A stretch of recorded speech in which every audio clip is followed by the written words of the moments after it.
Creativity, well, it's what we do. It's one of the things that humans are so good at. But it's also something that we long for. The creative process is indistinguishable from that perpetual longing.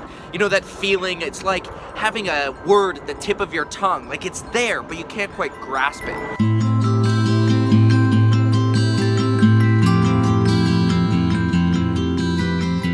So there's a guy whose name is Adam Robinson, and he basically cracked the SAT. He wrote the most popular book that's ever been written on the subject. He was also really good friends with Bobby Fischer, who many people say is the greatest chess player of all time. And now he's an advisor to global hedge funds around the world. I mean, super multidisciplinary thinker. Anyways, I have tremendous respect for him, and I think that his theory of creativity might be the best one I've ever heard. I mean, the way he thinks about it. And it's all about getting the ideas, the ones that are kind of at the tip of your tongue, out into the real world, out of your brain, so that we can make magic happen.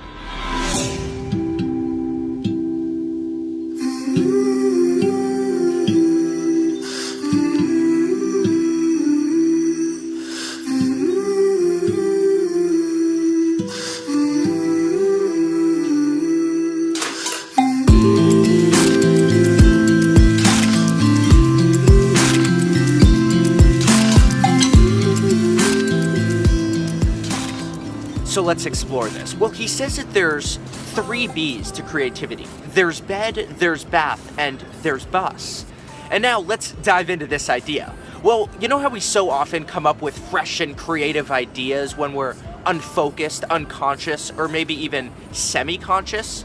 And now that I think about it, maybe that's why so many of our best ideas come to us like a couple minutes after we put our head on the pillow at night.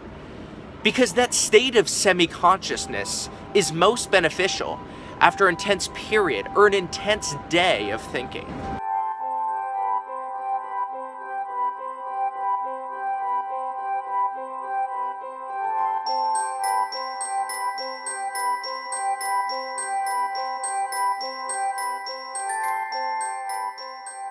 So I think that we might be onto something here, because you know how so often that eureka moment, that breakthrough moment, the discovery comes when we stop thinking about the task or the problem at hand? But like, there's proof of this. We can go back to Albert Einstein, who thought of his theory of general relativity in a dream. Richard Feynman was watching somebody throw a plate in the air, and the wobbly motion of that plate sparked a Nobel Prize-winning idea for quantum physics. And then J.K. Rowling, who was on a train from Manchester to London when the character of Harry Potter came to her. Now, I don't want to romanticize these moments too much, because so often we do undervalue all the work that leads up to an invention. But there's definitely something here, some truth for us to unpack together.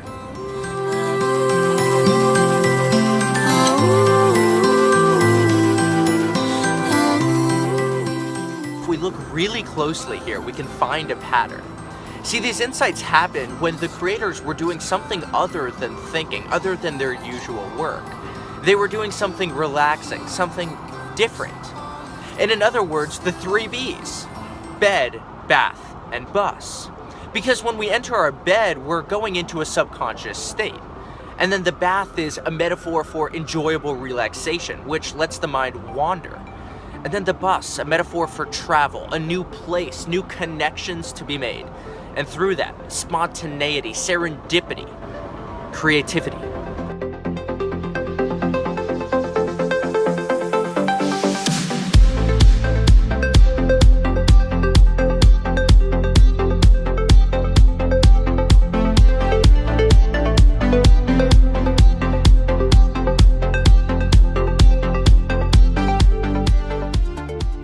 And so I'll leave you with a quote from Leonardo da Vinci's notebooks, where he used to jot down his thoughts throughout his life.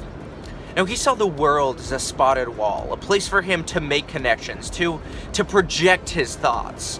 And through that wall, the landscapes, the mountains, the lakes, the trees, and the valleys around him, breakthroughs emerged.